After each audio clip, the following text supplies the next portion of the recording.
Now, a guy that I think a lot of people are going to blow a lot of money on, and maybe they'll be right, but I don't think so, is Mike Boone. Call me bitter because I had him 3 years ago. We all know the Mike Boone fiasco. I think it was the fantasy semifinals, maybe even the finals, and he just completely laid a dud. Dalvin Cook was out. Everybody was projecting Boone, who had been a monster after contact and all that stuff, to be a monster. And he had like 4 carries for 6 yards and fumbled, and I think he got negative points. It was disgusting. So, yeah, maybe I am a little bitter from these past times. Some players just play for you and some don't. Mike Boone doesn't play for me. Even still, though, we saw just the inefficiency coming in this week, especially as a wide receiver. Now, on the ground, he looked good. 3 carries, 20 yards, a nice, ripe 5.66 yards per carry. Like, that was good looking. I'll give him that. But I also did see, 19 snaps compared to 10 for Melvin Gordon. Like, that was a plus, kind of shocking. Although I do think there's a lot more to do with the fumble for Melvin Gordon. Maybe the neck injury was going on as well. So I'm not looking into that and be like, Mike Boone's the lead back now. Look, they've already come out and said, like, obviously was the quote, obviously Melvin Gordon's going to shoulder the load here. So one, I think we're going to see about 70% of the work go to Melvin Gordon. I think he's going to become a very high-end running back. 2, with no Javonte Williams. He's maybe the best running back backup in the league, and he's going to just come in and be, I think, a top 16-ish running back from here on out.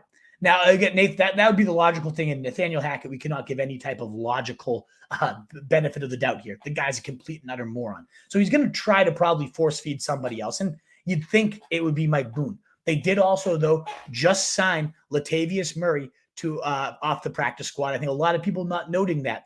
Murray looked good this weekend. 11 carries, 57 yards, and a score, churning and churning and churning. I think he might easily. Like, this kind of reminds me of like Duke Johnson and Carlos Hyde a couple of years ago, where Duke Johnson was a sexy little yards after analytics community darling, and then Carlos Hyde just comes in as a gross plotter and ends up being the one taking all the volume. I wouldn't be shocked at all to see Boone go back to a third fiddle role here and Latavius Murray overtake him.